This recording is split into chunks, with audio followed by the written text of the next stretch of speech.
तो बच्चों नमस्कार। लीजिए आज कक्षा 10वीं के गणित में हम एक चर का द्विघात समीकरण के प्रश्नावली 4 का तीसरा प्रश्न के का मान ज्ञात कीजिए जबकि दिए गए समीकरण के मूल वास्तविक एवं समान हो। तो बच्चों आप विविक्त कर डी का मान निकालोगे तो उसमें आपको 3 कंडीशन मिलते हैं जिसको पूर्व वीडियो में आप देख चुके हो। यानी मूल वास्तविक और समान होते हैं जब विविक्त कर डी बराबर 0 होता है। यहाँ पर हमारा समीकरण दिया गया है 2x² ऋण 10x प्लस के बराबर 0। तो दिए गए समीकरण के मूल वास्तविक एवं समान होंगे जब विविक्त कर डी बराबर 0 होगा। ये आपको पता चल गया कि डी बराबर 0 हमको यहाँ मिलेगा क्योंकि इसके मूल वास्तविक और समान ही हैं। तो विविक्त कर का सूत्र होता है b² माइनस 4ac बराबर 0।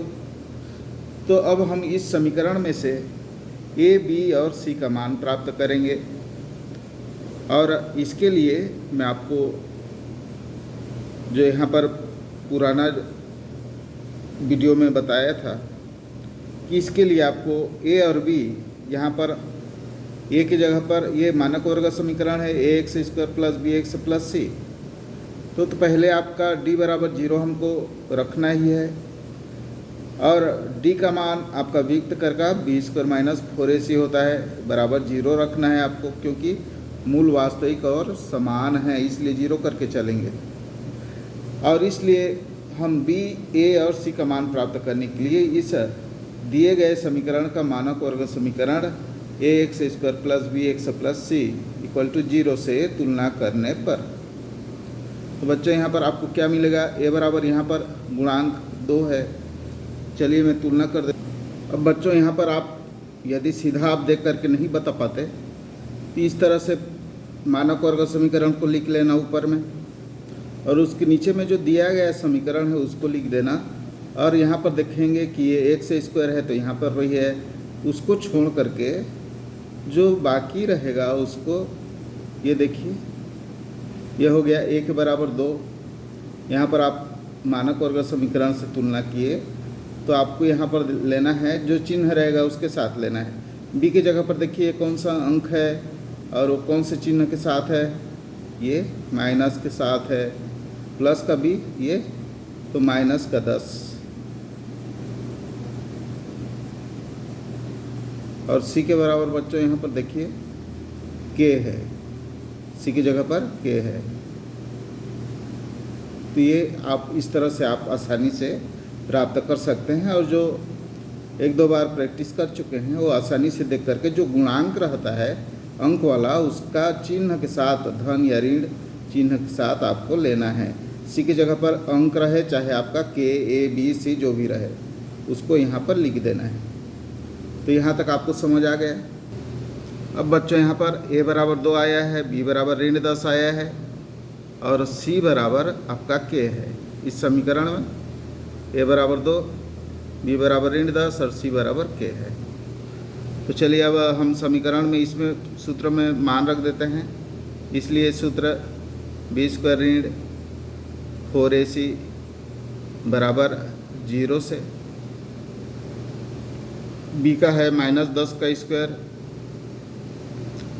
चल लिख लीजिए। अब यहाँ पर वर्ग आया है तो आँख मूंद करके आप धन में ही उत्तर लाना है, इसको ऋण में मत लिख देना नहीं तो आपका उत्तर गलत हो जाएगा। ऋण गुणित ऋण बराबर धन होता है। तो ये हो गया आपका 4 का 4 रहेगा। a का मान यहाँ पर देखिए 2 है, ये गुणा में है तो ये 2 लिख दिए। c का मान यहाँ पर k है तो यहाँ पर k लिख दिए बराबर 0 और इसलिए 10 धाम 100। ये बच्चों इम्प्लाइज यहाँ पर कर दीजिए। ये आपका c बराबर 10 धाम 100 c बराबर बोलता हूँ b² बराबर 10 धाम 100 ऋण 4 दूने 8 के से गुणा नहीं हो पाएगा तो ये 8 के बराबर 0। और बच्चों इसलिए हम यहाँ पर लेते हैं 8 के बराबर, ये इधर जाएगा तो प्लस में हो जाएगा, या इसको उस साइड में ले जाओगे तो ये धन में हो जाएगा। इसलिए 8 के बराबर 100। इसलिए बच्चों के बराबर ये गुणा में है, इधर 8 इसके नीचे में जाएगा, हर में जाएगा। इसको हम क्या लिख सकते हैं, 100/1 लिख सकते हैं, तो इसके हर में चला जाएगा। तो इसलिए के बराबर 100/8।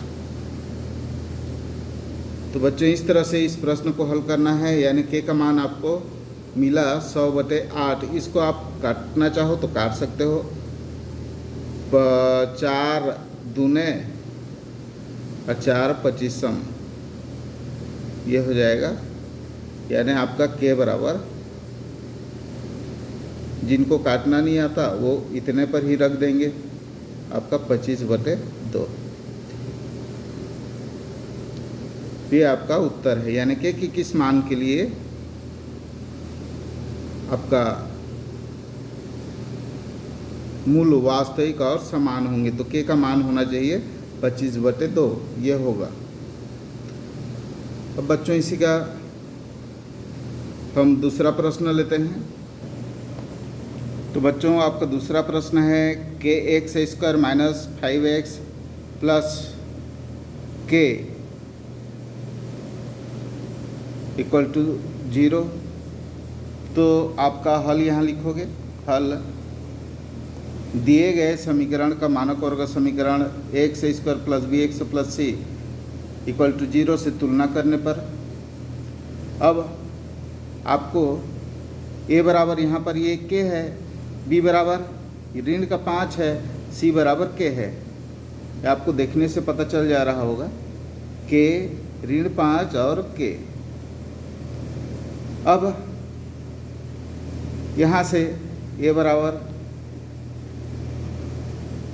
के, बी बराबर ऋण 5 और सी बराबर भी यहाँ पर के है।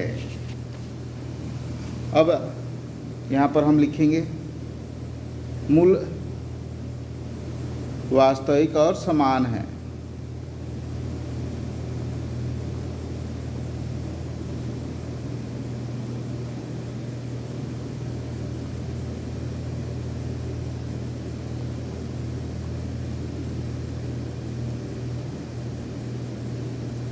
कब, जब डी बराबर 0, यानी विविक्त कर डी बराबर 0।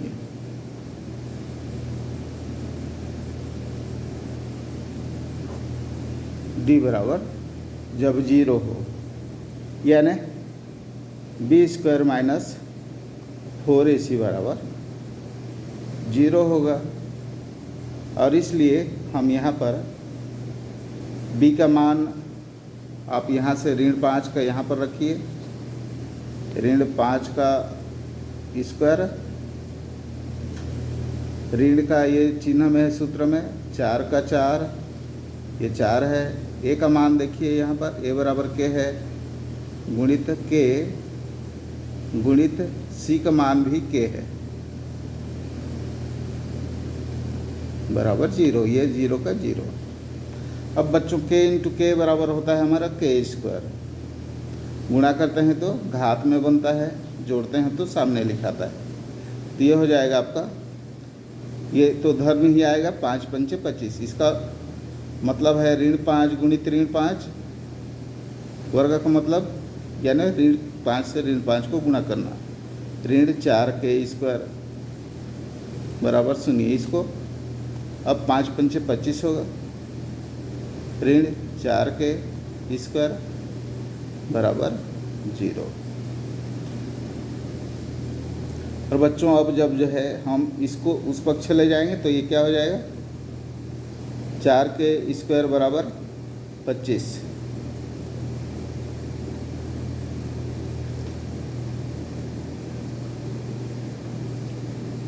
इसलिए बच्चों के स्क्वायर को इधर रख दीजिए और ये अंक को इधर ले जाइए, हर में जाएगा इसका। ये इधर गुणा है, इधर भाग में होगा। इसलिए के स्क्वायर बराबर 25/, 4। अतः बच्चों इसमें हम लेते हैं, ये वर्ग में है, इधर जाएगा वर्गमूल बनेगा के बराबर आपका करनी 25/4। और बच्चों 5 पंचे 25 यानी इसका आएगा वर्गमूल 5 आएगा, और 2 दूने 4 इसका आएगा 2। वर्गमूल निकालना तो सभी को आता होगा, इसका गुणन करके आप जोड़ी बना लेना 2 का। घनमूल में 3 का जोड़ी बनाते हैं, और नहीं तो आप कमेंट में बताइए, मैं एक तो अलग से वीडियो बना दूंगा। तो ये आपका हो गया। अब ये वर्गमूल से आया है तो ये धन और ऋण दोनों हो सकता है। जब ये धन का होगा तो भी इतना उत्तर आएगा, ऋण का होगा तो भी इतना उत्तर आएगा। तो ये इस तरह से हम देखते हैं, इसका मान जो है ±5/2। इस मान के लिए इस समीकरण के मूल क्या होंगे? वास्तविक और समान होंगे। तो बच्चों एक बार फिर से समझा दे रहा हूँ मैं आपको। प्रश्न है आपका kx² - 5x + k = 0, और इसलिए दिए गए समीकरण का मानक वर्ग समीकरण से आप तुलना करोगे। ये मानक वर्ग समीकरण है, तो a बराबर आपका शुरू का अंक, ये देखिए a है यहाँ पर k है, तो k हो गया। b की जगह पर यहाँ पर -5 है, ये -5 हो गया। c बराबर आपका k है, तो ये k हो गया। अब मूल वास्तविक और समान होंगे कब होते हैं? जब d बराबर 0, यानी विविक्त कर d बराबर 0 होता है। d का मान क्या होता है? तो b² ऋण 4ac बराबर 0। अब यहाँ पर जो सूत्र में हम मान निकाले हैं उसको यहाँ पर रख देंगे। b का मान है -5 का वर्ग, और a सूत्र का है 4, a का मान k है, c का मान भी k है, और इसलिए ऋण 5 पंचे 25 और 4k, ये k गुणित के बराबर k² है, तो 4k² बराबर 0। और इसलिए बच्चों ये 4k² है, तो 4 को 4k इसको दूसरे पक्ष में ले गए तो 4k बराबर 4k² बराबर 25, और इसलिए k² बराबर ये गुणा में इधर चला गया भाग में, इसलिए k बराबर आपका वर्ग है इधर, तो इधर जाके वर्गमूल होगा 25/4, और इसलिए दोनों का वर्गमूल निकाले तो 25 का आपका 5 आएगा, और 2 दूने 4 होता है, इसलिए 2 आएगा। इसका 5 पंचे 25, तो 5/2 प्लस माइनस में होगा क्योंकि वर्गमूल से ये निकाले हैं। तो इसका मान जब होगा ±5/2, तो इसके समीकरण के मूल वास्तविक और समान होंगे। तो बच्चों आशा करता हूँ आप लोग को समझ आ रहा होगा, और समझ आता हो तो कृपया कमेंट करके बताइए, और नए हो तो चैनल को सब्सक्राइब कीजिए, क्योंकि मैं आपका पूरा कोर्स कवर करूँगा, और आशा करता हूँ आप इससे लाभान्वित हो रहे होंगे। थैंक्स।